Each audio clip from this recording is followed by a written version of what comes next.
Wait, sandali. Joaquin! Iniiwasan mo yung issue sa Manila, no? Andito ka na pala nagtatago, Joaquin! Di ka ba naapektuhan sa araw-araw ng pamabas sa'yo? May nagsasabing dapat ka daw makulong. Ano masasabi mo? Teka. Hindi nyo naman naiintindihan eh. Putol yung video na panood nyo. Yung lalaking yon, yung lalaki nandun, sinasaktan nun ng mami ko. Uy! Joaquin! Kaya pinutektahan ko lang siya. O sige, asan na pruweba? Baka puro ka dahilan, ha? Para hindi pa sirain. Hindi bidyon! Gumagawa ka lang ng dahilan. Di totoo mga sinasabi mo, Joaquin. Dapat ilabas mo na yung Masama lang ugali mo, masyado kang violation eh. Joaquin, ha? Sama. Tigilan mo na si Mami! Mama, Yani! Dapat nakulong ka na. Dahil yan ang totoo sinasabi. Joaquin! Sabi ka na totoo!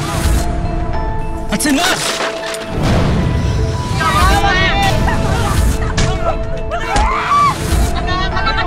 Ano ba?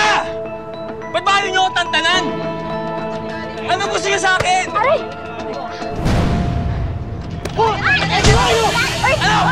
Problema mo, ha? Ay! Uy! Joaquin! Ano ba? Problema mo, ha? Joaquin! Uy! Joaquin! Tama na! Totoo pa siya.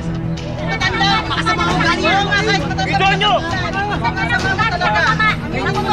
Maraming mga vloggers, ha? Oo nga. Sama ugali mo.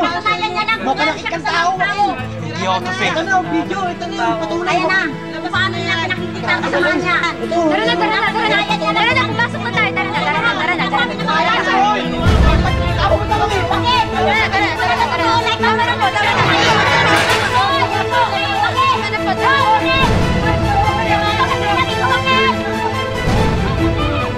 Success!